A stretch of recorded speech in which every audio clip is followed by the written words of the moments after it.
रेड्डी साहब, आप बीजेपी में यहाँ पे नेता वरिष्ठ नेता हैं, स्पोक्स पर्सन भी हैं। हम कार्यकारिणी के विषय में आपसे बातचीत नहीं करेंगे, तेलंगाना को लेकर बातचीत करेंगे। तेलंगाना को लेकर के भारतीय जनता पार्टी काफ़ी कहीं ना कहीं गंभीर नजर आ रही है। मैं आपसे पूछना चाहता हूँ, ग्राउंड लेवल पे ये गंभीरता कितनी है? How serious is BJP in Telangana according to you? Sir, जो असेंबली इलेक्शंस के बाद 2018 में, उसके बाद 2019 में जब तेलंगाना में पार्लियामेंट का इलेक्शन हुआ, हम 4 सीट पार्लियामेंट सीट जीते हैं। उसमें 19 सीट में हमने मेजॉरिटी था। इसके हिसाब से तेलंगाना में जितना 119 सीट है पूरा, उसमें 60 सीट जीतने का तो हमारा उम्मीद भी है। उसके बाद हमने जो बाई इलेक्शंस हुआ, 2 बाई इलेक्शंस में हम 2 एमएलए हम जीत गए हैं। वो एक एमएलए तो वो मिनिस्टर रिजाइन करके बीजेपी में आया है।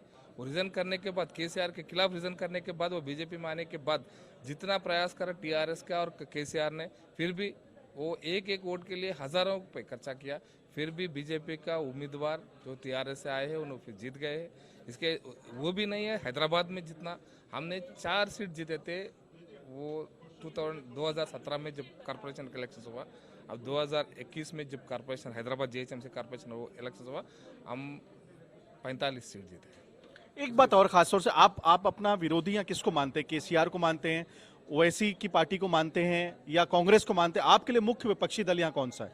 हमारे लिए मुख्य विपक्षी दल टीआरएस पार्टी है। ओवैसी के लिए तो कोई बात ही नहीं कर सकते। ओवैसी की 7 सीट में, जो हैदराबाद की 7 असेंबली सीट में, एक पार्लियामेंट सीट में उसका कोई अगर कैपेसिटी है उतने ही सीमित है उसका 7 सीटों पे।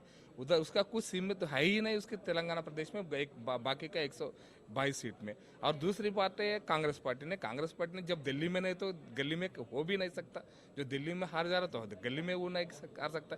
फिर भी 2018 इलेक्शंस में जब कांग्रेस पार्टी ने 18 सीट 19 सीट जीता, उसमें सीएलपी पूरा 12 सीट टीआरएस में ज्वाइन हो गए हैं, वो मिनिस्टर भी बन गए हैं। उसके पहले भी 2014 में जब इलेक्शन हुआ, जब भी 22 सीट जीते हैं, लेकिन 18 लोग चले गए टीआरएस पार्टी में। अभी भी तेलंगाना जनता के मन में ये है, अगर इस बार भी कांग्रेस को डाले, अगर 20 सीट जीता या 30 सीट जीता, वो टीआरएस में जाने वाला है। इसीलिए तेलंगाना हैदराबाद जेएचएमसी कॉर्पोरेशन में उन लोगों को 2 कॉर्पोरेटर सीट्स आए हैं। और जो सीट बीजेपी ने जीता है, जो हुजूराबाद, जो कांग्रेस के, जो टीआरएस के मिनिस्टर आने के बाद जीता है, उस इलेक्शंस में 2000 वोट कांग्रेस को है। और जो दुब्बाका में हम जीत गए, हमारा उम्मीदवार जीत गए जब विधायक के, उसमें 12,000 वोट है।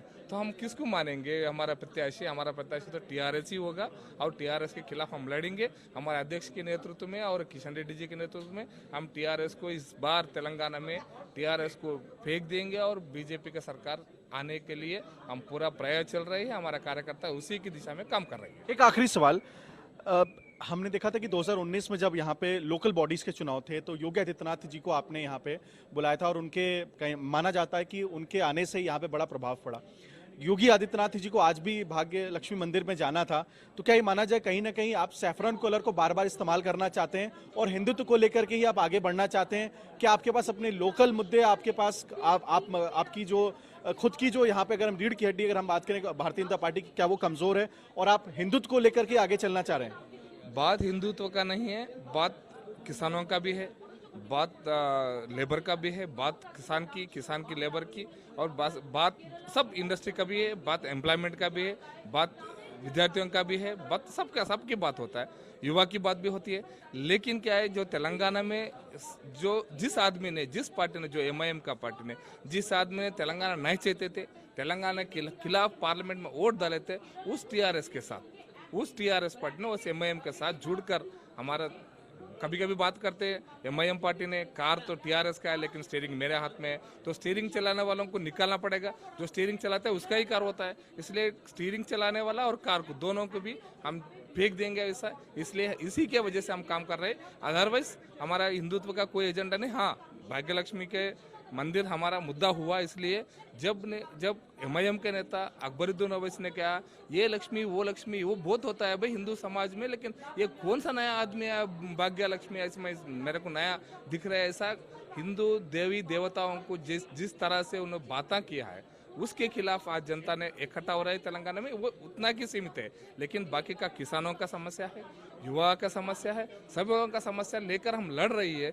एम्प्लॉयमेंट गिवन सरकार की नौकरी, सरकार की उद्योगपति लोगों का भी समस्या लेकर हमारे अध्यक्ष जी ने लड़ रही है। उसके हिसाब से युवा लोगों के बारे में, अनएम्प्लॉयमेंट के बारे में लड़ रही है, किसान के बारे में हम लड़ रही है। और अब जिस दिन पैडी जो अनाज होता है वो ना खरीदने से, केसर ना खरीदने से क्या होता है उसके खिलाफ भी हम लड़े। हम बाहर गए, हमारे ऊपर पत्थर भी फेंके हैं टीआरएस के कार्यकर्ता ने, फिर भी हम लड़ रही है। इस बात पे हम सब किसानों का, मजदूरों का, सबका समस्या लेकर हम लड़ रही है।